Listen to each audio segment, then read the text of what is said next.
Апам жакында каза болду эле. Түшүмдө апам сууда жатыптыр. Ушул түшүмдү жооруп бересизби? Суу эми жакшы, алхамдулилла. Алла Таалам бардык нерсеге жашоого суудан берген. Иншалла Алла Таалам дуа кылып коюңуз, садака бериңиз. Сизге бир суроом. Жума намаз окуйын деп аракет кылам, бирок окуй албай келем. Жумага барып кичине барака жазып алып окуса, барака жазып алып окуса болобу же болбойбу? Жок, кереги жок. Сиз үйдөн жакшы гусул кылып алыңыз, душ кылып алыңыз, жумага барып имамдын аркасынан окуй бересиз. Негизи ниет кылыңыз. Имам кандай кылса ошондой кыла бересиз. Иншалла жакшы. Барака жазып алып окуса болбойт. Ага чейин барака жазып алып үйрөнө бериңиз намаздын сыртында. Намаз ичине келгенде барака жазып окуса болбойт. Сырттан таалим бизде намаз бузулуп калат. Жөөт деген эмне? Жөөт деген яхуд. Еврейлерди жөөт деп коет. Жөөт. Келинчегим үйүнө кеткен бойдон келбей койду. Ортодо кызыбыз бар. Жашайлы кызыбыз бар десем да болбой койду. Укпаса да талак айтып койсом болобу? Ушул жооп берип коюңузчу, Алла ыраазы үчүн. Азыр сразу эле талак боюнча шашылбаңыз. Жөн эле болбой койгондо кичине убакыт бериңиз. Эчтеке эмес. Сизден кандай кемчилик кетсе, ошону оңдоңуз. Үй бүлөнү куруп калганга, тим более кызыңыз бар экен ортодо, кыз дедиби? Кызыңыз бар экен ортодо. Үй бүлөнү куруп калганга аракет кылыш керек эт угандар. Кичпейилдик болсун, кечиримдүүлүк болсун, мүнөзүңүздү оңдоңуз, кандай гана болбосун үй бүлөнү сактап калыш керек. Жеңил ойлуу болбош керек өзгөчө эркектерге. Сабырдуулук менен Алладан сурап, таптакыр эле болбой баратса ошондо бир талак берсеңиз болот. Укпаса деле бир талак берсеңиз түшө берет. Сөзсүз аялдын укканын шарт эмес, кереги дагы жок. Чүнтү? Талак бердим деп айткандын кажети да жазып койсоңуз да түшө берет. Талакчы. Мен аялыма талак бердим дедиң, түштү. Укпаса деле түшө берет ал. Мен уккан жокмун деп ушундай суроолор көп келчү эле. Телефондон укса болобу, же мындай бетине барып айтыш керекми? Жок. Түшө берет талак. Любой жерде куп жетет. Аллахым сактасын, бирок жөндөн жөн талак бербеш керек. Талак Алланын алдында эң ачуусу келген амалдардан. Биз күйөөм экөөбүз никесиз жашап атканыбызга 5 жыл болду. Астагфируллах. Кайненем жолук салып эле койгон. Жашап атканда нике өзүнөн өзү болуп калат дешкен. Ошол туурабы? Нике өзүнөн өзү кантип болуп калсын? Чоң рахмат, Алла разы болсун. Өзүм 5 мал намаз окуйм. Ничего эми бул мындай күлкү эмес. Сиздер мындай өтө тез, срочно, бүгүн кечте өзүчү. Бүгүн нике кыйдырыңыздар. Молдекени чакырып, никенин ушу шарттарын кыйганды билгенге жакшылап нике кыйыңыздар. Ушуга чейин болгонго тооба кылыңыздар. Алладан кечирим сураңыздар. Bundan keyin кайталабайбыз деп Аллага вада бериңиздер. Тездетиңиз. Нике өзүнөн өзү кыйылбай. Өзүм 5 убакыт намаз окуйм. Амалга аракеттенип келем. Бирок кээ-бирде Аллахтан үмүт үзүлүп калат. Кайра үмүт пайда болуп, ушундай абалда жан дүйнөм кыйналып кетет. Түшүндүрүп бериңизчи. Сыноо. Бирок караңыз. Кейде ушундай ой келет да, сизге кыял келет. Жаман ой, жаман кыялдарчы. Ошону тилиңиз менен айтпасаңызчы, болду, бар кечирип кетет. Кечирип кетет. Тилге чыгарбаңыз. Тилге чыгарбаңыз болду, кечирип кетет. Ой, кыял немелерин бардыгы кечирип кетет. Мынандай кылып, бирок биздин динибизде үмүтсүздүк капырлык. Үмүтсүздүк капырлык бул. Үмүттү вообще үзбөш керек. Кандай болуп кетсе да, алхамдулилля, Алла Тааладан үмүт эң жогорку деңгээлде болуш керек. Үмүттө шек болбош керек. Күмөн болбош керек. Алла Таала өзү айткан: "Ла тахнату мин рахматилла". Алланын райымынан силер таптакыр үмүтүңөрдү үзбөгүлө. Алладан эч качан үмүтүңөрдү үзбөгүлө. Алла айтты. Кандай күнөөкөр болсо дагы. Аллаху акбар. Пайгамбар саллаллаху алейхи ва саллям хадис айтат. Муслим шарифтен хадиси. Лау я'ламул му'мин ма индаллахи минал уқуба. Эгерде момун адам билсечи Алланын алдында кандай азаптары бар экенин билсечи, ма тамиа би дженнати ахад, Алла Тааланын бейишин бирөө дагы үмүттөнбөй калмак да. Жок, үмүт бүттү. Эгерде Алланын алдында азапты билсе, мусулман адам билсе, бирөө да үмүттөнбөй калмак. Кандай азаптар бар экенинчи. Эми экинчи жагын караңыз. Лау я'ламул кафир ма индаллахи минар рахма. Алланын алдында канча райымдуулук бар экенин эгер кафир билсе дейт. Ма каната мин дженнати ахад. Алланын бейишинен бирөө дагы үмүтсүз болмок эмес эле дейт да. Даже кафир эгер Алланын алдында райымдуулукту билсечи, үмүтсүз болмок эмес эле. Эртеге кыямат күнү Алла Таала ушундай бенделердин иманына карап туруп кечиргенде, шайтандын үмүтү козголуп калат экен. Мен ham кечирип кетет окшойм, билемчи. Ничего себе. Алла Таала чигеден кечиргенде, шафааттарды кабыл кылганда, Алланын шафааты менен кабыл болот бар, изини мененчи. Пайгамбарлар шафаат кылат Алланын калоосу менен. Кийин Алла субханаху ва таала өзүнүкүн айтпай эле коелу. Шейиттердикин, аалымдардыкын, ажылардыкын айтпай эле коелу. Жаш балагатка толо эле өтүп кеткендердики чигеден шафаат да. Ошолорду көрүп Алла Таалам кечире бергенде, жүрөгүндө кыпындай дагы ушул иманы болсо чыгар дозоктон дегенде, өмүрүндө мени бир эле жолу эстеген болсо чыгар дозоктон дегенде, шайтандын үмүтү козголуп кетет экен. Мен дагы кечирип кетет окшойм мындай деп. Ла илаха иллаллах. Алла кечирсин баарыбызды. Алла Таала райымдуу, үмүт үзбөйт, эч качан үзбөйт. Кандай болуп кетсе да. Дарат алып намаз окугандан кийин жел чыгып бузулса, даратканадан алып кол бетти жуубай койсо болобу? Жок, мындай. Жел чыккандан кийин дарат бузулду. Албетте ажатканага кирип истинжа кылганын кажети жок. Макулбу? Бирок кайра башынан колду жууп, ооз, мурун толук дарат менен келиш керек. Жарымдан улап кетсе болбойт. Кандай болуп калат түшүндүрүп берип койсо, буну уландысы экен.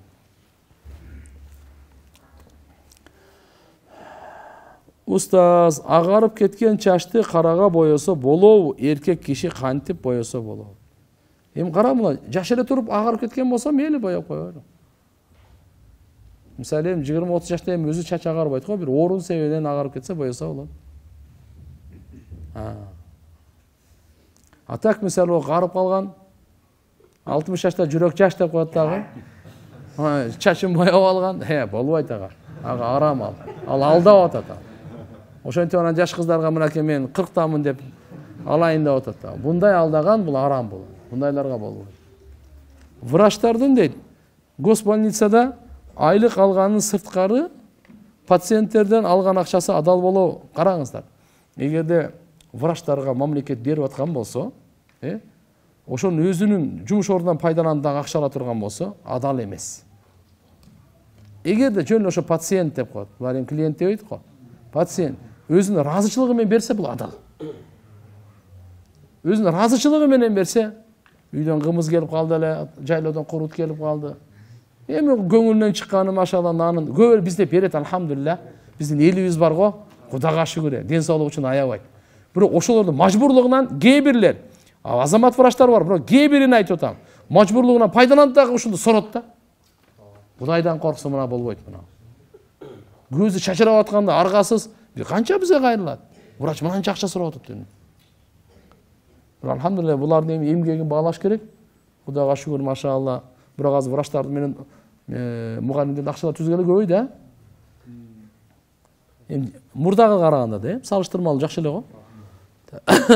Бул кылган кызматына болсо пациент ыраазы болуп бердиби же жокпу билбесе да, жок, мындай караңыздар. Алла ыраазы болуп бергенде оңой эле билинет. Жөн эле оңой эле билинет, алхамдулилля. Бирок иншалла караңыздар, бул врачтыкчы адамды дарылап атасыз го, анын дуасы ашыгы менен жетет. Эгерде чын айтсамчы, сиз ушундай иншалла өзүңүздүн айлыгыңыз менен эле дарылаңыз, Аллахым алардын дуасынан сиздин жашооңузду ушундай оңдойт, ушундай жүрөгүңүзгө береке, бейпилдик толтурат, ырыскыңыз күмөн кылбаган жерден келет. Мага ишенип кое бериң. Просто сиз иншалла ушу Алланын ушу көз чачыраган, ооруп жаткан махлукту ушу дарылаганыңыз Алланын ыраазычылыгы үчүн болсун. Көрүңүз анан дуасы кандай тиет экен. Siz просто айтып коюңуз, мага бир чын жүрөктөн дуа кылып коюңуз деп беречи. Кийин нампаны берсе мейли. Аны жок деп алып койсоңуз сизге адал эле. Бирок баягындай чимирилтип, тегеретип, ар нерсени айтып анан кийин коркутуп, анан кийин тыйындарын алып коймой болбойт бул. Мен келинчегим менен келише албай атам. Кыскасы отказ көрөргө көзү жок. Ортодо 4 бала бар. Аябай кыйналып кеттим. Эмне кылышым керек? Өзгөчө ошо 4 балага чейин. Кээ бирлер 3 бала, 5 бала. Кичине сабыр кылыш керек. Бардыгы адам кыйналып атат азыр. Жыргап аткан эч ким деле жок азыр. Бардыгынын месинде проблема бар. Байында деле, бийинде деле. Ким муну кыйнап? Ар биринин өзүнө жараша түйшүк бар. Ана кичине эле кыйналып кетип ажырашыш керек деп эле болбойт эми. Өзү аялдарга дагы, эркектерге дагы туугандар, кичине бизде сабырдуулук керек. Аз мас сабырдуулук кылып турсак, өтүп кетет бунун бардыгы, сыноонун бардыгы. Сыноонун бардыгы. Ачууланасың го, кичине отуруп тургун, кетип калат. Жатып туруп кетип калат. Эртеси күнү совсем жок. Ачуунун үстүндө көбүнчө талак берип ажырашып кетип, анан дагы проблема. Ошо үчүн сүйлөшпөй эле ошо ачуунун кетип калышат ары бери эле. Туугандар иншалла аракет кылыш керек. Мыналардан алхамдулилля 4 балаңар бар экен, буну ортодо калтырбагыла. Ошондо эми балдардан алхамдулилля жакшы тарбиялай турган. Ошон үчүн дайыма айтабыз го, тууган, иманды үйдө иманды чөйрөнү куруш керек. Талим өтөйлү, зикир дуаларды кылайлы, үйгө амалдарды кылайлы. 5 айлык балам бар. Жана дагы боюмда болуп калыптыр. Кайнене түшүрөсүн, төрөсөң кыйналасың дейт. Эмне кылсам болот? Жок эми. 5 айлык балаңар бол боюмда болуп калган болсо, буга чейин ойлонушуңар керек эле сактанганга. Эми бир болуп калдыбы, ден соолугу жакшы болсочу, эми төрөй бериш керек эмештеки эмес. Жөндөн жөн эле алдырбагыла. Кийин Алла таалам совсем эле алып салбасын аны. Бергенди билбейт, кадырлаганды билбейт экен деп, Канча адам балага зар болуп жүрөт, Эко, барекет, эмне деген акчалар менен. Кудайым алхамдулилля, өзү сактанышыңар керек, туура кичине туруп турсаңар болмок. Бирок эми өтүп кетти, эчтеке эмес. Ошо Алла таалам берген, буну алхамдулилля ден соолукту жакшынакай карап, көңүлдү жакшынакай, жакшы тамактанып, жакшы эс алып, жакшы көп эле психоват этип, тияк бияктары кыйналбай, алхамдулилля, Алла таалага шүгүр кылып, ибадатты күчөйтүп, эми төрөп алды да. Намаз убактысы киргенден кийин 30-40 минута өткөндөн кийин бир себептер менен үйдөн окуп калсак, азан айтабызбы же комат айтып окуй беребизби? Жок, намаз убактысы киргенден кийин азан айтылды деп айтылган жокпу? Айтылган болсо азанды кайталаган кереги жок. Үйдө окусаңыз комат менен эле окуй бересиз. Эгерде азанды укпасаңыз, анда азан айтып коюңуз. Мечитте да убагында азан айтылбай калып, анан 15-20 минутадан ашкандан кийин жалгыз комат айтабызбы же азанды айтып коебуз? Азанды айтасыз. Азыр айттык. Биринчи азан, эгерде азан укпасаңыз, азан айтылбай калса, үйдө окупасаңыз биринчи азан айтып, анан комат. Менин жолдошум жүрөгүмдү катуу оорутат, жумушуна байланыштуу. Такай, чогуу жашабайбыз. Бирок бизди жанына алып жүрсө болот. Өзү жалгыз жүрүп көнүп да калыптыр. Балдарыбыз бар. Бизди кем кылбай карайт. Эч нерседен. Динден кабарыбыз бар. Намазга бекем. Мен жалгыз үйдө балдар менен жашап жүрсөм, үйлөнүптүр. Сүннөт деп 17 жаштагы кызга ошол менен кызга ол менен ажырашыптыр. Не деген ал? Мындай туугандар. Экинчиге үйлөнүү маселесин кыска нускада айтып коеюн. Кур'ан-ы Каримде уруксат берген өтө катуу шарттар менен. Адилеттүүлүктү.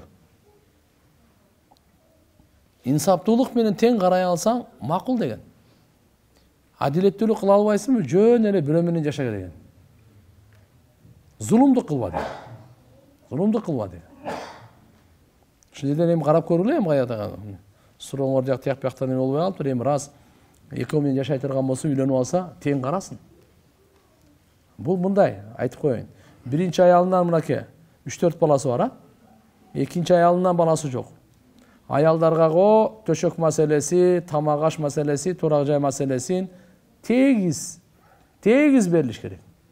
Так. Буга кийим алып бердиңби? Буга да ошондой кийим. Буга кандай тамак? Буга да ошондой тамак. Балдарга келгенде, балдарга өзүнчө убакыт беришиңиз керек. Ал өзүнчө. Сиз ойлобоңуз. Буга жарым ошо менен баласы менен кошо андай эмес ал. Аялдын өзүнүкү өзүнчө. Балдарга сиз тарбиясына, окуусуна, ооруп калса, дарылаганга сиздин мойнуңузда ал. Ага убакыт берүү сиздин мойнуңузда ал. Устаз, менин биринчи турмушумдан 2 балам бар. Азыр экинчи турмушум 2 балам бар. Мага телефонда күйөөм жообумду бердим. Башың бош деген. Кредитке макул болбой койгонума абдан кыйналдым. Менин да көңүлүм калды. Эмне кылам? Туура жолдон адашпаймынбы? Кеңеш берип кетиңиз сураныч. Кредит үчүн астагфирулла. Караңызчы эмне деди? Кредитке макул болбой койгонума ушинтип башың бош деген ошо. Эркектер мынчалык болбош керек да. Ал туура нерсени айткан. Кредит эмне кереги бар? Үйгө ушундай бир берекесиздик, үйгө ушундай бир азаптап келген эмне кереги бар? Кредит менен эч качан оңолго эмес адам. Кыйналган эле кыйналган. Мен канчаны таанысам, ошонун бир 5 эмес 98'in ушу 2%'ын билбейм эмне болгонун, 98'и кайгырганын көргөм.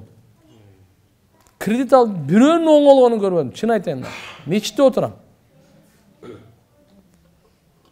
Кулу болуп эле иштеп бердим дейт, ушу акыркы сөз ушул болду. Жаптым, мен да киши тияк-бияктен болду, бирок кайгысы, нерв, оорусу, кордугу андан ашып өтөт. Ошон үчүн дайым айтабыз, азыр акчаңыз барбы? Болду. Ошону эле оборот кылыпчы. Ошого жетиштүү болуңуз, алхамдулилла дейм. Шериктештер менен иштеп. Билмегени менен кредит төлөйүн тез эле келип кала берет да. Мынтип көзү ачсаң эле ай келип калган. Карасаң эле келип калган. Ага жүгүр, буну ал да, будан карыз ал, аны жабам деп, буну жабам. Ошо ойдон өмүрүң бүтөт да. Салам алейкум. Жансыз төрөлгөн ымыркайды кантип көмөт? Ошонун жолун айтып берсеңиз, алар кийин кыямат күнү кайра ойгонобу? Эгерде үн чыгарбаса төрөлгөндө. Үн чыгарылганда, үн чыгарылбаган ушу боюнча бизди бөлөт биздин мазхабта. Төрөлгөндө үн чыгарып, анан өлүп калса, койт бирле, иңа деди, өлүп калды. Макулбу? Буга ат коюлат. Ат коюлат. Этүү? Кусул кылынат. Кепинделет. Жаназа окулунат. Бардык шариятта талаптары аткарылып, анан кийин көргө коюлат. Эгерде төрөлгөндө эле үн чыгарган жок экен, анда ат коюлбайт. Кусул кылынбайт, кепинделбейт, жаназа окулбайт. Жөн эле ак мындай чүпүрөк сурпка ороп эле, алып барып эле коюп коет бүттү. Кудай кааласа иншалла ушу дагы кыямат күнү иншалла бу дүйнөгө мисалы үн чыгарбаса дагы иншалла ата энесине шапаат кылат иншалла. Пайгамбарыбыз ошо сык деп коетундай сыймыктанам деген ошо. Же дегенде толук эмес болуп түшүп калат го. Алла Таала бардыгын алдын ала билет. Бирок эмнеге Мүлк сүрөсүндө 2-аятта ал силердин кимиңер эң мыкты соопту иш жасай алышыңарды сыноо үчүн өлүм менен өмүрдү жараткан. Мындай айтганда Алла Субханаху ва Таала бардыгын билет, билими эзелтен. Бизге өлүм менен жашоону жараткан себеби бизди сынаш үчүн. Татыктуу бейишке бар, татыктуу дозокко бар. Алла Таалага ал билгенге эч кандай немеси жок аны. Сен өзүң үчүн. Лиябулуакум айюкум ахсану амала. Алла Таала силерди сынаш үчүн, силердин чырай араңардан эң чырайлуу, кооз, жакшы амал ким кылат деп. Бул сыноо үчүн. Алла Субханаху ва Таала бардыгын билет. Сиз эмне кыласыз эртең? Бүрсүгүн эмне кыласыз? Тоба кыласызбы, кылбайсызбы? Бирок сиздин маселеңиз болуп атат, Алланын маселеси эмес. Сиздин бейишиңиз же дозоктун маселеси. Түшүнөсүзбү? Ал эмес аланы. Мына маселе болот.